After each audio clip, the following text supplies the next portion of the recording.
discussions, you always either ignore or you know how to handle it. Or there's always a chief whip in the group who says, you also. So we have to know how to handle the groups. In your cooperative, there are these guys who think they know much more better than others. And they always want to dominate discussions and meetings. So you let him talk. But the group administration, the team, will continue with their focus and objective. But you have satisfied his ego. That's how, now as ToTs, that's how you should now learn to handle issues of cooperatives and group formations.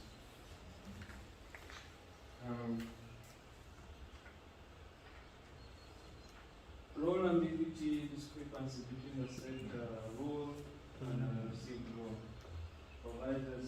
You find that even in the role formation and assignment with this, let's say administration of groups, you find it's the one who doesn't actually understand exactly where we should go, the focus of and the objective of the group. That creates ambiguity. And then you also find the one who actually is doing well but wants to also incorporate the activities of the role conflict, or between your personality and the role that you've been given. You have to know how to handle that. For instance, I'm the chairperson, LDF, but I would want to also decide on what the treasurer should do, because I have powers over him, or what the secretary general should do. That's role conflict. In most cases, the cooperative, the chairperson is the treasurer, is the secretary general, is the mobilizer, is everything. How do you handle that? You maintain, basically empower, as a group you empower the other role, but you also don't conflict with the chairperson.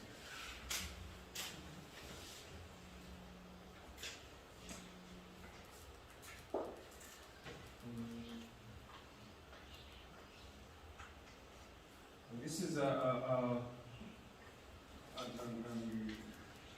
figure to basically explain how the role ambiguity and role conflict go. The role experience and role sense. If there is a project manager,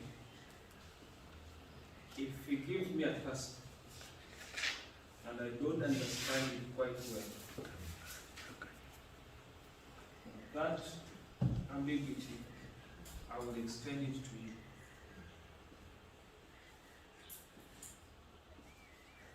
But if it is also on the other side, the receiver, if he knows what I should actually disseminate to you, but does not give it to me in the right way, that he wants me to explain, but he probably wants it in a different manner, then he has a role conflict. And the information flow will completely be different. References my reference is always in cooperatives. You find that some chairpersons of the cooperatives, let's say in this milk war issue, he has been approached by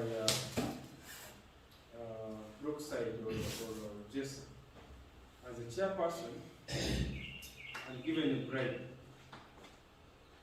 Now, when he comes to you, you're all complaining and he seems to be with you, but he's been given a bribe. Now you come here, he causes a meeting, you complain and say, please go and tell them we are not giving them our milk anymore. He goes, because he's already been bribed, he goes and negotiates a different information to come back and give to you. That's role conflict. Exactly, conflict of interest. But also, the message that is as sent is bringing to you is also ambiguity, because it's not clear at all. This, I'm sorry I have to rush through it, but take notes and you can ask in our next session. The group norms, you remember the size, group size, group roles, group norms. This is the group norms. These are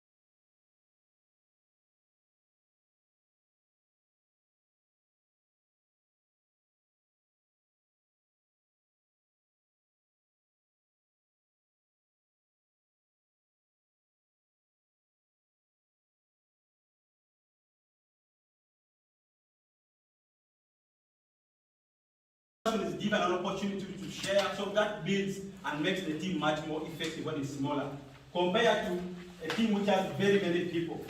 But also, you must be mindful of this. Again, when the team is so small, then the chances of their interaction, say for instance, a team of 3 people versus a team of 6 people. You find that the team of 6 people have a higher likelihood of people interacting and gaining from one another versus a team of 2 people where the interaction will be very limited. So in a way, there's supposed to be an optimum number, not too small, not again too big. It's like this curve of diminishing returns. You have some point where you're going to get the maximum output from what? From the team. So when it's very small, then you're not gaining all the benefits out of the team. Again, when it becomes too big, then again you're going to lose out on some aspects. Then the skills and attributes of individual members, that's also very key. The task that the team is expected to perform, this now has to be in line with what the skills and the attitudes that each individual member carries. Because if you have a task which is ahead of you is a project like mobbing, then you know you need maybe you need an environment officer. Like I heard here, the team of implementing agencies here is quite widespread. You need an environment officer. You need maybe a gender person, maybe or community worker or social worker. You need the vets. You need the farmers. Okay, all these are going to constitute the team, and when you have the right team, then you'll be able to achieve your goal or your task. And then the amount of resources and the support needed. These days, you're not going to accomplish something. At least there must be some support. Can be emotional support, can be physical support. This all is supposed to facilitate your process of doing the work.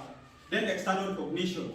This is very important for teams because if you don't recognize the contribution of members, then most likely they will feel you demotivate them in a way, and they may not be able to perform as they expected to perform. Then the group interaction patterns. This depends on the number, like again I said, and depends on the norms that we discussed earlier.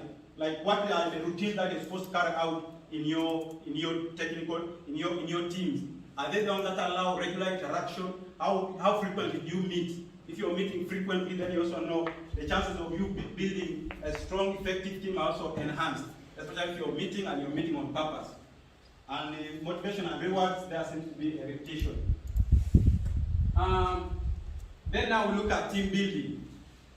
Team building is basically the process of gathering the right people and getting them to work interdependently to achieve high performance levels. At this point, I want to ask, I hope we have been following very well. I want to ask who can define for us or who can show us the difference between a team and then a group. Yes, what's the difference between a team and a group? Yes, you can just put up your hand and share with us. When they were teaching me about the extension at my undergraduate in Nigeria, they told me when you're teaching adults, there's no wrong answer. Yeah, all answers are correct, so just feel free. Yeah, yes. I wish to try. Yeah. My observation is that a group involves everybody Yes. as they are. But the team may look out at specific qualities of who joins that group and probably enhance it to meet that goal. Okay, thank you. Thank you very much. It's been a very active member right from the very beginning. Your name again, sir? Frederick. Thank you very much, Frederick. Any other person? Yes, sir. Thank you. To me, the group now, these are individuals who have come together to accomplish certain tasks in common. Yes. Then now, with a team, now these are individuals, because coming together doesn't necessarily mean working together. Yes. So now when we come to a team, now these are the individuals from now the group who are working together. Okay. So, in others, it's trying to say a team can be a subset of what? Of a group. Okay? Thank you. Any other person who would like to add something? Or there's someone who's saying, already you started asking questions before you finish the presentation? Or you feel like you first continue before you get the... it's okay? Okay. Yeah, I think my own opinion. Yes. The group focuses on many tasks that suits their stage together. But a team may be for a given task, maybe, in other words, there are fewer tasks to a team than to a group. There are fewer tasks to a team. Exactly. So the group might have many tasks. Okay? Any other person?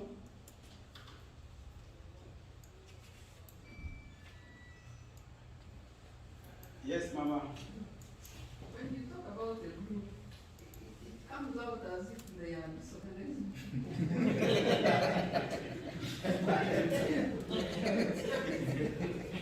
They are more organized. Okay, thank you, Mama. But I don't want to brand them that way because at the end of it, we have groups at the lower level and then groups at the higher level. But anyway, I try to get what Mama is trying to mean. Okay? Yeah, but so what the key thing that we need to pick out from this, the distribution of this, sometimes they are more or less the same and people use them interchangeably. Yeah, so for a group, you will normally have a group of people, sometimes there is some common interest. That's why my brother there asked about these people who just come from nowhere and they say like, because they have had a project so and so is now coming, they're going to support people maybe to procure, they're going to procure for people animals and so forth. So they come together, immediately they come together. They have not been shared, they have not been having anything in common in the past. But because they know that now there is funding coming tomorrow, they just come together. So here we can say that the interest is what? Is the money. But that interest is not sustainable. They're just looking at ways of benefiting tomorrow only. So that is normally what a group is. So there must be a common interest. And then the group of people, sometimes it can range from also 2 people to a very big number in what? In a group. In the team, sometimes the members can be a little bit smaller in the team. But what is key in the team is that, like my colleague there said, like can be a sub-constituent of what? Of a group, a team. But what is key is that these people are coming from perhaps different backgrounds, they have different skills, different areas, different expertise. That is what a team is about. Where you're able to complement one another. Your tasks, rather your skills or your experience is able to complement what? One another. So you can have a vet coming together with an agric person, with an environmental person, with maybe a social worker. Okay? They come together and they form what? They form a team. But with a group, it's normally a shared what? A shared interest. Okay? I hope that is clear. So what are the building blocks for effective teams? There must be clear objectives. There must be